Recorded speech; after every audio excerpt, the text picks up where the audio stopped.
Hello दोस्तों, आकाश Sharma world show में आपका स्वागत है। आज हमारे बीच में प्रसिद्ध लेखक, कवि, फिल्म डायरेक्टर, निर्माता श्री पवन जी हैं, जो आपको अपने बारे में बताएंगे। पवन जी, एक बार संक्षिप्त में आप अपना परिचय दीजिए। मेरा नाम पवन कुमार है। यहाँ पर सब लोग मुझे टाइगर बाबा या पवन टाइगर के नाम से जानते हैं। मैं यहाँ वहाँ का मूल निवासी हूँ और यही मेरा कार्य क्षेत्र है। पवन जी, एक आपसे बात जानना चाहते हैं जी, कितने समय से आप लेखन का काम कर रहे हैं? मैं 84 में मेरी पहली कविता प्रकाशित हुई थी।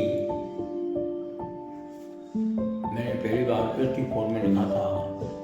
आज मैं 58 साल का हूँ। पहली रचना मेरी मैंने 15 वर्ष की उम्र में लिखी थी। कोई एक रचना आप बताएंगे जो आपको बहुत अच्छी लगती है और दर्शकों को भी अच्छी लगे? मैंने बाद में हास्य व्यंग का बहुत सारा ऑडियो वीडियो के लिए लिखा, लेकिन मेरी पहली रचना जो थी वो विद्यालय की मैगजीन में छपी थी। मैं दामोदर इंटर कॉलेज का विज्ञान वर्ग का छात्र रहा था। विद्यालय में स्वर्ण जयंती मनाई गई थी, उसी के ऊपर मैंने वो कविता लिखी थी। उसके बोल थे, स्वर्ण जयंती आई रे, स्वर्ण जयंती आई रे, विद्यालय का रोड देखिए, नया लगा है बोर्ड देखिए, वाह, बहुत अच्छा। नव निर्मित ये हाल देखिए, रंगी पेड़ की छाल देखिए, कमरन की वही पुताई रे, स्वर्ण जयंती आई रे, स्वर्ण जयंती आई रे। पवन जी, आपने हमने सुना है बहुत अच्छा हास्य कविता या हास्य कोई चुटकुला ऐसा सुना है जो दर्शकों को आनंदित करे? देखिए, हास्य दो तरह का होता है। आजकल जो बाजार में प्रचलन में है वो फुअर हास्य है। जी, मैंने कभी फुअर हास्य नहीं लिखा जी। और ना मैं उसमें कोई आस्था रखता हूँ। जी, रियल हास्य मैं सीरीज लिखी है मैंने बहुत सारी, और उन पर डॉक्यूमेंट्री और उनको फोटोग्राफी से भी बनाया गया है।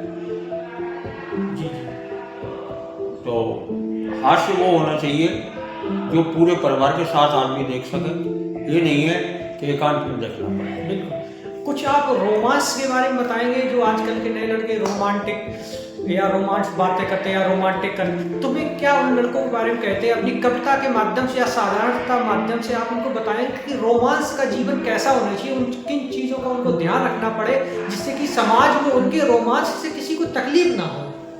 देखिए, पहले मनुष्य एक सामाजिक प्राणी है, उसको समाज में रहना पड़ता है। जी, तो समाज के जो दायरा है, अगर आप उससे आउट जाओगे तो आपके नेचर को, आपके चरित्र को लेकर के कोई कुछ बोल सकता है।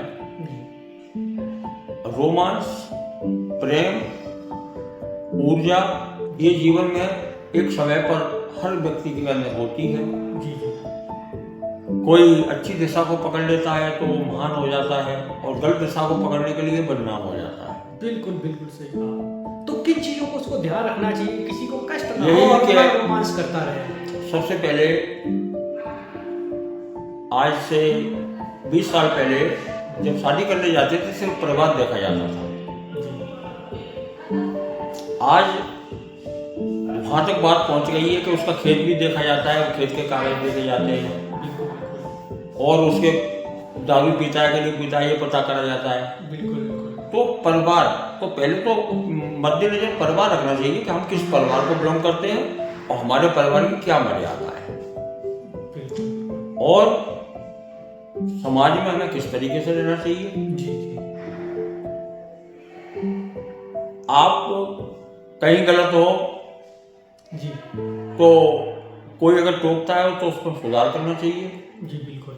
और जीवन को, सादा जीवन उच्च विचार करके जीना चाहिए। अच्छा, आज के समय में एक बहुत बड़ी समस्या आ गई है। लोग रिलेशन में रहते हैं या कुछ समय के लिए अचानक शादीशुदा जीवन व्यतीत करने वाले व्यक्ति होते हैं, या महिला या पुरुष, वो 10 साल शादी के हुए, 20 साल में बच्चे भी, फिर उनको छोड़ के चले जाते हैं, अचानक एक नई जिंदगी बसाते हैं। इनके बारे में क्या कहना चाहेंगे?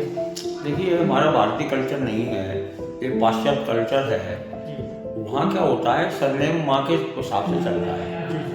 यहाँ पिता के हिसाब से चलता है। लेकिन वो विकृति हमारे देश में भी आई है, क्योंकि जितनी शिक्षा बढ़ रही है तो वो शिक्षा कहाँ से ले रहे हैं, किस माध्यम से ले रहे हैं? जो यूट्यूब से और गलत तरीकों से शिक्षा ले रहे हैं, और उनको आवाज़ ही नहीं है कि हम सही मार्ग पे हैं कि गलत मार्ग पे हैं, क्योंकि कोई दिशा निर्देश करने वाला नहीं है। जब से हमारे साझी परिवार विखंडित हुए हैं तो कोई ऐसा नहीं रहा कि जो हमें हमारे आचरणों को देखे और टोके। आज किसी को टोका जाता है, किसी की लड़की के बारे में आप टोक दो तो आप उसके बुरे बन जाओगे, सुधार कुछ होगा नहीं। बहुत अच्छे, सच, बिल्कुल सच कह रहे हैं। दुश्मनी तैयार हो जाती है। बिल्कुल बिल्कुल।